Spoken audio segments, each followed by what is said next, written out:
Hi class, in this video we are going to work the MicroSort example where we are going to find the statistics for a binomial distribution and then use that to find the significantly low and significantly high boundaries and determine whether or not this MicroSort method for determining gender is effective. So in a test of the MicroSort method of gender selection, 51 babies are born to couples trying to have boys, and 39 of those babies are boys. If the gender selection method has no effect and boys and girls are equally likely, find the mean, standard deviation, and variance for the number of boys born in groups of 51.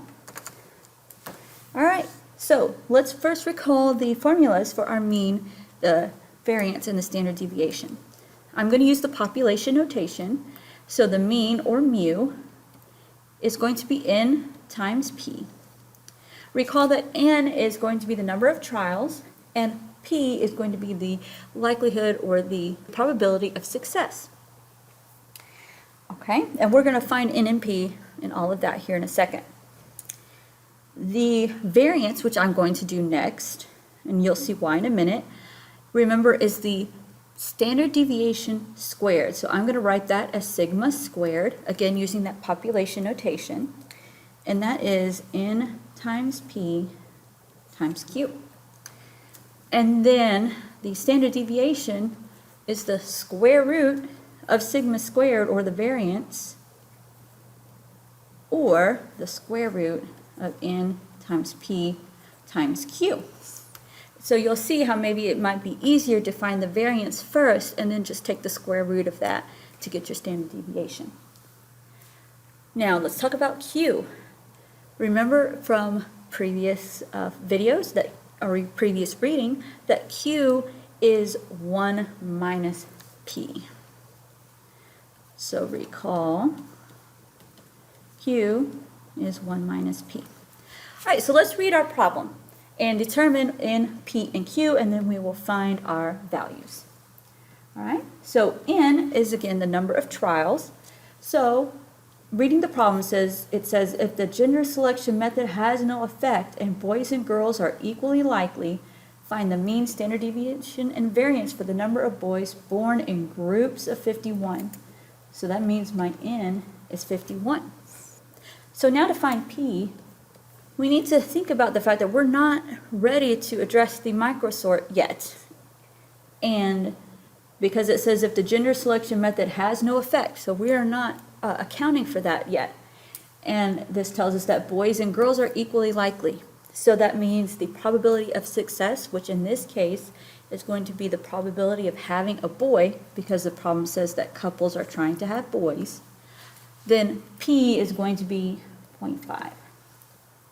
Now q is 1 minus p, so it's going to be 1 minus 0.5, which is still 0.5. All right, so now let's plug those into our formulas for the mean, variance, and standard deviation.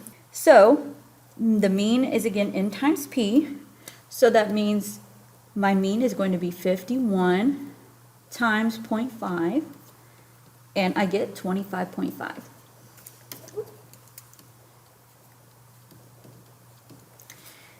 All right, the variance is n times p times q, which is 51 times 0.5 times 0.5, which is 12.75. All right, now for the variance, or for the standard deviation, I just need to take the square root of the variance, which I just found to be 12.75. So I just put the square root of 12.75, and I get 3.57, and I did round that to 2 decimal places. So let's use that information on the next slide to answer a new set of questions. All right, so continuing with our MicroSort example, we are going to use the results from the previous example to determine whether the results of 39 boys is unusually high or significantly high, and does it suggest that the MicroSort gender selection method is effective. All right, so you'll notice at the bottom of your notes here we have a nice little memory tool for you to recall the formula to find that significantly high and significantly low boundaries. This is from a previous chapter. We've already worked with this. Okay? So let's recall then also the mean and standard deviation, because those are the two pieces of information I need. So remember, my mean was 25.5, and my standard deviation, or sigma, was 3.57 rather. Okay, so I need to use these formulas that are given to me on my notes here to find the significantly low and significantly high boundaries. All right, so let's do the significantly high boundary.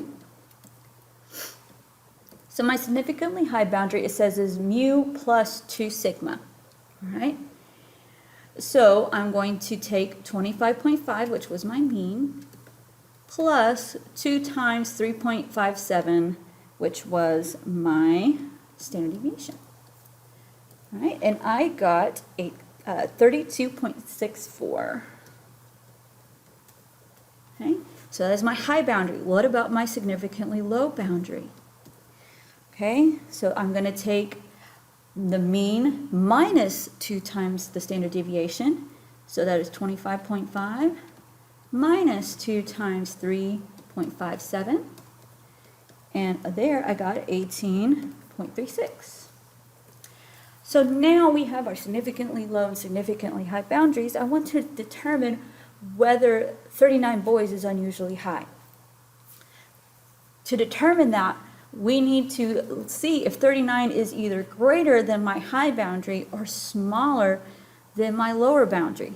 Well, 39 is certainly bigger than 32.64.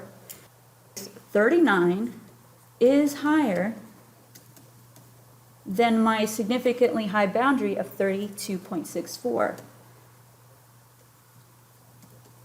So in that case, 39 boys would be unusually high. So thus, 39 boys is unusually high.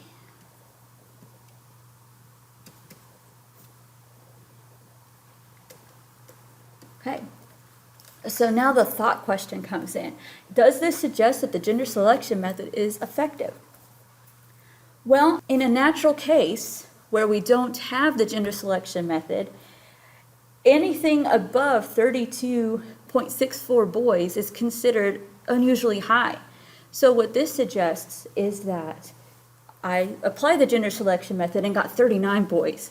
So this would tell me that yes, it is effective because I was able to get an unusually high value from that gender selection method or the MicroSort method. So yes, I would say that yes, MicroSort is effective.